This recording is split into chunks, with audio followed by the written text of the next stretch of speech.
ఈ అమ్మాయి ఫోన్ మాట్లాడుతూ ఉంటుంది. అప్పుడే కాలు జారి నీళ్ళల్లో పడిపోతుంది. అప్పుడే ఈ అమ్మాయి ఫ్రెండ్స్ చూస్తే ఆమె నీళ్ళల్లో కొట్టుమిట్టాడుతూ ఉంటుంది. అదృష్టవశాత్తు ఆ నీళ్లు ఎక్కువ లోతు ఉండవు. కానీ ఆ అమ్మాయి చేతికి ఒక దెబ్బ తగిలి నీళ్ళల్లో రక్తమంతా పోతూ ఉంటుంది. అప్పుడే ఈ అమ్మాయి ఫ్రెండ్ ఒక పొడవైన కట్టి పెట్టి ఆ అమ్మాయిని పట్టుకోని అంటాడు. దాంతో ఈ అమ్మాయి ఆ కట్టిని పట్టుకోవడానికి ముందుకి వస్తూ ఉంటుంది. కానీ ఈమెకి తెలియని విషయం ఏంటంటే రక్తం వాసనకి ఆ నీళ్ళల్లో ఒక భయంకరమైన ముసలి వచ్చేసి ఉంటుంది. ఈ అమ్మాయి ఆ కట్టిని పట్టుకోగానే ఉన్నట్టుండి ఆ ముసలి ఈమె పైన అటాక్ చేస్తుంది. దాంతో ఇతను వెంటనే నీళ్ళల్లో దూకి అమ్మాయిని కాపాడాలని ట్రై చేస్తాడు. అతను వెంటనే ఆ అమ్మాయిని కాపాడి ఆ కర్ర వైపుకి తోస్తాడు. ఆమె ఆ కర్ర పట్టుకోగానే మిగిలిన ఫ్రెండ్స్ అంతా ఆమెని పడవలోకి లాగేసుకుంటారు. కానీ ఇతను మాత్రం నీళ్ళల్లోనే ఉండిపోవడం ఆ ముసలి ఇతని పైన అటాక్ చేస్తూ ఉంటుంది. దాంతో ఇతను నీళ్ళలో దొరికిన వస్తువులన్నిటిని ఆ ముసలి నోట్లోకి పెడుతూ ఉంటాడు. అప్పుడే పడవలో ఉన్న ఒకతను గన్ని తీస్తాడు. నీళ్ళల్లో ఉన్న అతను వెంటనే ముసలి వీపుపైకి ఎక్కి తన దగ్గరున్న చాకుతో పదే పదే ముసలిపై అటాక్ చేస్తూ ఉంటాడు. పడవలో ఉన్న ఇతను ముసలి పైన గురి పెడతాడు. కానీ తన ఫ్రెండ్ కి ఎక్కడ బుల్లెట్ తగులుతుందో అని చెప్పి భయపడుతూ ఉంటాడు.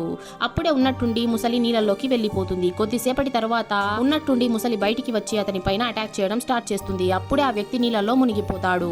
పడవలో ఉన్న వాళ్ళంతా ఇంకా అతను చనిపోయాడు అని అనుకుంటారు. కానీ ఇతను ఆ ముసలిని చంపేసి పడవ దగ్గరికి వచ్చేస్తాడు. దాంతో ఫ్రెండ్స్ అంతా అతన్ని పడవలోకి లాగేసుకుంటారు. వీడియో నచ్చినట్లయితే లైక్ చేసి ఛానల్ ని సబ్స్క్రైబ్ చేసుకోండి.